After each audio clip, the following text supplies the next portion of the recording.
Le Bazar de l'épouvante, ou Needful Things, en VO, est une œuvre fascinante et percutante, à mi-chemin entre le drame humain et le fantastique.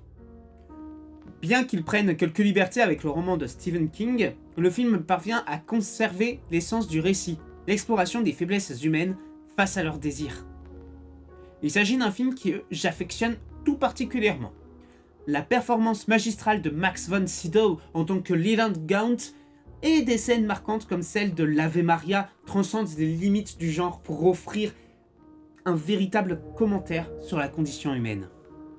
La scène de l'Ave Maria, non mais plus j'y pense, plus elle est incroyable. Adapté du roman éponyme de Stephen King publié en 91, Le Bazar de l'épouvante de Fraser Clark Heston est une œuvre qui divise, mais qui fascine les amateurs de fantastique. Si le film a connu un accueil mitigé à sa sortie en 93, avec des recettes modestes de 15 millions de dollars pour un budget de 11 millions, il s'est peu à peu imposé comme une œuvre culte, notamment grâce à sa version longue. Pourtant, pour apprécier pleinement cette œuvre, il est essentiel d'explorer les inspirations littéraires et philosophiques qui la nourrissent. Le film, dans sa forme initiale, dure 2 heures, mais une version étendue de 3 heures, pensée pour la télévision, est également disponible. Cette version approfondit les intrigues secondaires et donne davantage de profondeur à Castle Rock, la ville fictive créée par Stephen King. L'histoire repose sur un concept diaboliquement simple. Gaunt, interprété avec une élégance machiavélique par Max von Sydow, propose aux habitants des objets qui comblent leurs désirs les plus profonds en échange de petites faveurs. Mais ces faveurs ne sont que les premières pierres d'un édifice destiné à plonger la ville dans le chaos.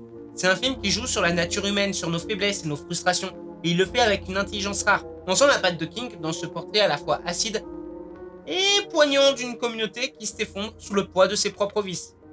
Avant, j'ai rentré un peu plus en détail dans le synopsis.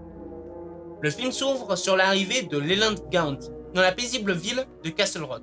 Gaunt inaugure sa boutique Needful Things, une caverne d'Alibaba où chaque objet semble répondre à un désir profond, à une obsession ou à une nostalgie refoulée. Mais comme toujours chez King, la tentation a un prix. Gaunt demande à ses habitants de payer avec des tours de petits actes de malice ou de sabotage qui vont semer le chaos dans la ville. Castle Rock devient alors un véritable champ de bataille psychologique, un microcosme où les tensions humaines sont exacerbées jusqu'à l'implosion. Le film se penche avec brio sur les thèmes de l'avidité, de l'envie et des rancunes, tout en offrant une critique acerbe des failles humaines. Parmi les influences majeures de Needful Things, impossible de ne pas citer La Foire des Ténèbres, Something Wicked This Way Comes, 1962 de Ray Bradbury, où un mystérieux carnaval dirigé par l'énigmatique Mr. Dark exploite les désirs secrets des habitants pour les transformer en cauchemars. La boutique de Gaunt fonctionne d'une manière similaire. Elle n'est qu'un prétexte pour révéler les failles humaines.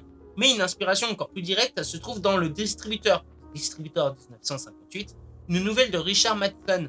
Le récit met en scène un homme friand de manipulation qui s'installe dans un quartier paisible et commence méthodiquement à semer la zizanie parmi les voisins en exploitant leurs faiblesses et leurs conflits latents. Leland Gaunt semble être une version surnaturelle de ce personnage, poussé à son paroxysme. Là où Matheson explore la toxicité humaine dans un cadre quotidien, King y ajoute une dimension mystique et une critique acerbe du matérialisme. Mais il y a une autre chose d'intéressante dans le film, et dans le roman de King, les références aux autres œuvres. Dans le roman, King s'amuse à bourrer son texte de références à son propre univers.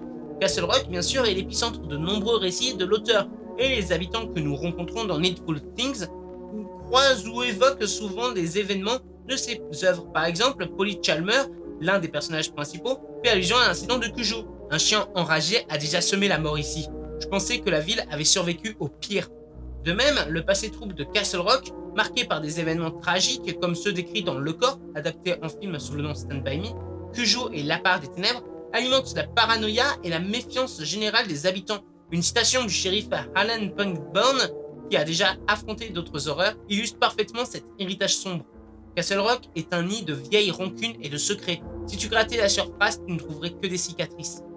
Le lien entre Needful Things et La Part des Ténèbres est particulièrement évident car Alan est le même shérif qui affronte Thad Beaumont dans ce dernier. Ce crossover dans une profondeur supplémentaire à son personnage qui semble continuellement hanté par la malédiction de cette ville. Un gamin a parlé d'un clown, il y a des années, un certain Pennywise ou quelque chose comme ça. Peut-être que le mal a toujours été là. Et enfin, on voit un personnage conduire une Plymouth Fury Road de 1958. Christine ? Mais une autre facette du film réside dans les objets eux-mêmes, vendus par Gaunt. Chaque trésor semble anodin, mais il reflète une aspiration, une obsession, une nostalgie qui ronge celui qui s'en empare. Voici un inventaire des transactions et des manipulations orchestrées par ce diabolique marchand. Chaque transaction semble, à première vue, innocente. Gaunt ne demande jamais d'argent, il propose des tours. Des actes souvent mineurs, mais toujours conçus pour semer la discorde. Ces prix n'ont rien d'anodin. Ils exploitent les tensions déjà présentes dans la communauté, les amplifiant jusqu'à atteindre le point de rupture. Enfin, j'aimerais parler d'une scène précise du film qui m'a beaucoup marqué et que j'appelle la scène de l'Ave Maria. La scène de l'Ave Maria est sans doute celle qui incarne le mieux la tragédie et la manipulation orchestrée par Gaunt. Nettie Cobb et Wilma Jerzik, deux femmes brisées, en viennent à s'entretuer dans un déchaînement de violence absurde et brutale. Le contraste entre les actes sanglants et la pureté de la musique rend la scène à la fois sublime et insoutenable. Cette séquence est un exemple parfait de la maîtrise du film. Elle illustre à quel point les manipulations de Gaunt peuvent transformer des personnages ordinaires en monstres. Chaque coup porté semble amplifié par le caractère sacré de la musique, rendant la scène presque insoutenable. Sur la musique solennelle de l'Ave Maria, leur combat devient une danse macabre où l'élégance de la mise en scène contraste violemment avec la brutalité de leurs actes.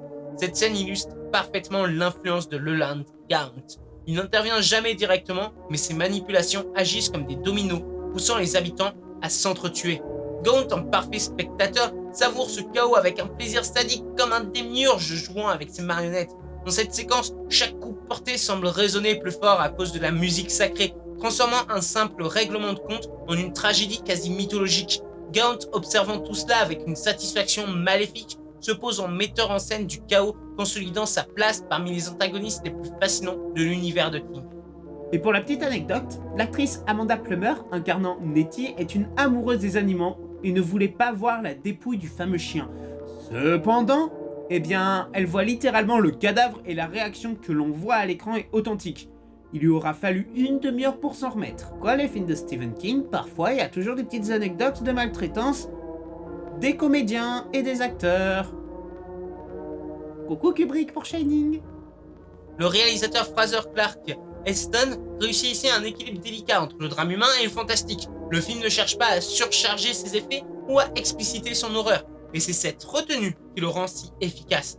Heston capte l'ambiance d'une petite ville américaine avec une précision qui donne un poids réel aux événements surnaturels. Castle Rock n'est pas juste un décor, c'est un personnage à part entière, un microcosme qui s'effondre sous l'influence du diable. Malheureusement, le film n'a pas été un grand succès commercial à sa sortie, rapportant seulement 15 millions de dollars pour un budget de 11 millions. Mais comme beaucoup d'œuvres adaptées de King, il a su trouver son public avec le temps, devenant un classique culte pour ceux qui apprécient les récits où l'horreur psychologique prime sur les jumpscares. En fin de compte, ce qui fait la force du bazar de l'épouvante, c'est sa capacité à révéler les pires travers de l'humanité sous un vernis fantastique. C'est un film qui, derrière son apparente simplicité, pose des questions complexes sur le désir, la moralité et le prix de nos choix. Et à travers des scènes mémorables comme celle de l'Ave Maria, que la véritable horreur ne réside pas dans les monstres, mais dans nos propres cœurs. Ce qui me fascine le plus dans cette histoire, c'est l'idée que Leland Gaunt ne force jamais personne.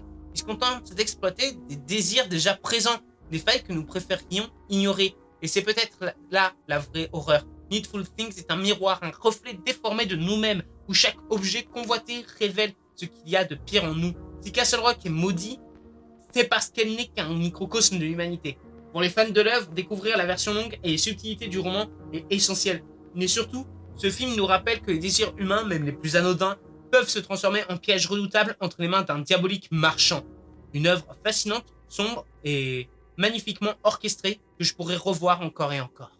Sur ce, j'espère que cette vidéo vous a plu. Si c'est le cas, je vous invite à la liker, la commenter et même la partager. Si ce n'est pas déjà fait, n'hésitez pas à vous abonner pour vous joindre à l'aventure. Sur ce, je m'en vais vendre.